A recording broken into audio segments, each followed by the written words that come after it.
Right, great. Thank you very much indeed, and welcome to the first session at Carbon Calling. This is a wonderful space to enable you to share and to ask questions, to challenge and to provoke, to celebrate and to disrupt, but not agitate, because there is no agenda. Right, so this session is going to be quite interesting. I'm going to explain it in a moment. First of all, I'm Rob York. I'm from the Black Mountains. I'm a rural commentator, moderator of discussions and environmental dialogue. I'm also a rural charter surveyor. Joseph Joubert, who was a philosopher, said, "It is better to debate a question without settling it than to settle a question without debating it." So, this session is going to be a little bit like Mock the Week meets Dragon's Den. Because you guys are going to be part of it, and the experiment is this. We're going to have 3 panelists, and they know who they are, 3 panelists at a time who will have 2 or 3 minutes to talk about whatever they want. They might want to ask you guys a question, they might want to pontificate on something, they might want to challenge something. So anything goes, okay? I'm not even going to introduce who they are or what they're going to talk about. The space is theirs. Then they'll be moved off, and then another 3 will come on. But once they've spoken, there'll be 3 roving microphones for you guys to kind of ask questions, push back, challenge, add to stuff, maybe provide new knowledge. But there are some house rules. There are some very strict house rules. The first good news is this is Chatham House rules. This is off record. So you can loosen up. Say whatever you want, because it's not going to be recorded as to who said what. And I think that's important to be able to do that. The tougher rules are this. I'm in charge. Okay, that's the first thing. Statements, not really mission statements, little pithy comments. Keep it brief. The guys with the microphones are under my command. If I do that, the microphone is removed from you. So, you know where you stand, and, I'm trying to read the room. So we've got a great focus group here of diverse minds. So let's run with the hare, but not go down rabbit holes, because we've got about an hour. We were supposed to be starting 25 minutes ago, so I'm going to run with an hour from now, and we'll do the coffee break. So the first 3 panelists, I haven't even told them who they are right now, but they will be Emily, not Emily Padfield, the other Emily, and Pete, I hope they're in the room, and David. Are they in the room? Please tell me they're in the room. Yeah, okay, up you come. Okay, go again. Okay, so the whole thing is great. Give them a round of applause. Come on up. Is Pete here? Pete, talking about trees? Pete, yep. No, keep your thing on and just go for it. He's been car parking. Brilliant. Okay, well, we're going to let Pete gain his breath. David, I'm just going to hand it over to you for a couple of minutes, and then we're opening to the floor, and then we'll run from there. This is an experiment. Go. Are these live yet? Yeah. Hi, I'm David Cox. I work for a company called Abbey Energy. We are a renewables developer. For want of better words, we do onshore wind and solar and battery projects and a bit of green hydrogen.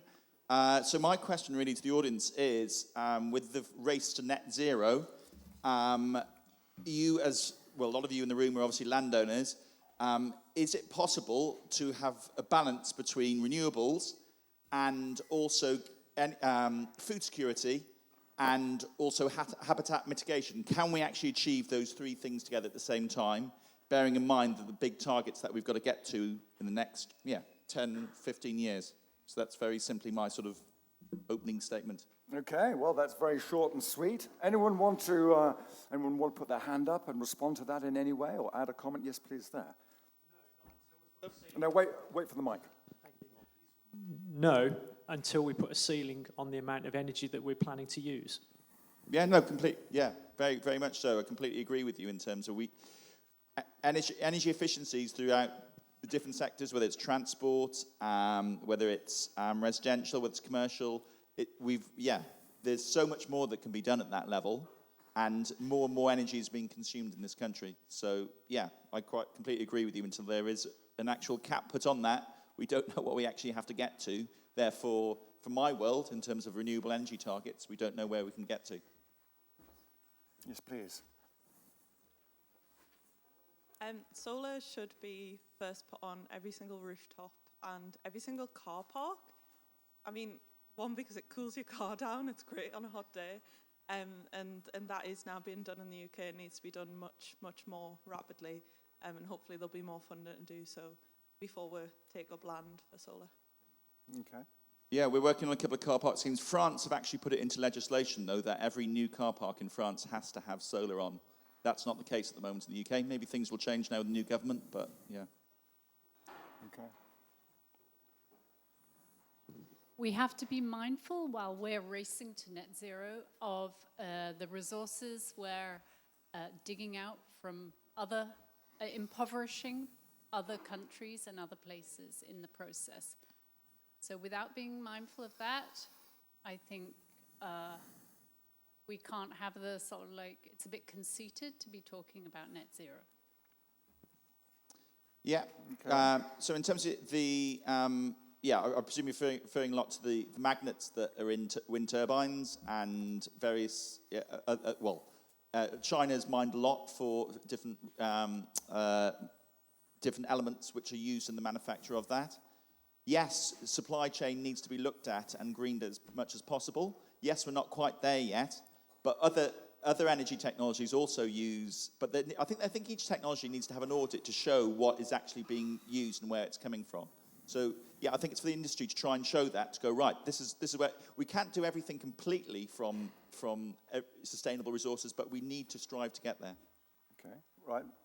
I A couple more questions, please. Yeah, I maybe just don't understand it enough. That could be the thing. But I just don't understand why it's kind of following on from the point that's just been made. Like, we're just pandering to the bullshit. Like, we all know that, like, the farming industry and, like, land-based stuff isn't the greatest kind of producer of emissions by a long way. Okay. And there's an awful lot of other industries that could be doing a lot, so... Thank you. Yeah, no, that's very good. But I'm just trying to also have where transport's massively behind even farming. So. That guy behind, there's a couple more, and then I think we're going to move on to the next. We've coming up to 4 minutes on that, which is... Going with the weighting of your question, and I think that the shed probably recognises that there's a lot of expectation being placed in the rural sector to produce nutritious food, environmental credit, sustainability, enhanced biodiversity, net gains. But the field that we're having to play in is not level. And when there's a massive importation drive to bring in food from other parts of the world, the carbon within the shipping costs isn't actually taken into account when it comes into the UK.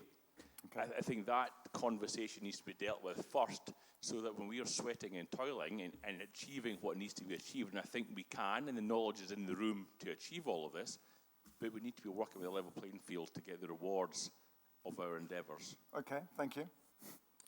One more there, then. I think then we're going to move on. Thank you. I'd kind of like to end with a question. Given that a lot of the materials that we need to power the renewable revolution are based in unstable nations, and then look into the future, the kind of mainstay in the next kick of the economy is going to be AI and quantum computing, which is a huge energy drain, alongside the drive to electric vehicles. Do you honestly believe that we can not use all of the land or too much land purely for renewable electricity? Do you not think that we probably need to take a backtrack and focus on nuclear?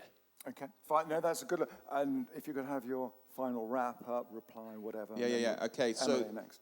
Just on that, we wouldn't be using every scrap of land in which for renewables to get to net zero at the moment. At the moment, I think solar only covers about 20% of what, say, golf courses do in this country. So I think in response to that, there needs to be a balance, but renewables will not cover the countryside in which to meet that net zero target. I think is the point I'm trying to make. Okay, great. Well, thank you very much, David. Just a very quick round of applause. And just stay there. Emily, please. Thanks, Rob. My name is Emily Grant. I am a sheep farmer and an independent consultant from Perthshire. it was really nice to be known as the other Emily, Jane, which is great. So I'm going to talk about something completely different. And actually, I mostly want to put out to people just in terms of their thoughts. So we're all human here, and humans suffer from biases. So we all have a degree of bias about things we do every day. And I wanted to talk about a couple of different biases that hopefully you've possibly heard of. One in particular is the Dunning-Kruger effect. Everyone know what that is? Where there's, and I don't have an opportunity to show you what it looks like, but there's like, unless Rob can draw it for me really, really quickly. No, I'm not going to try. Go on, keep going. Yeah. This is part of the There's challenge. it's basically where our confidence in something grows more quickly than our competence.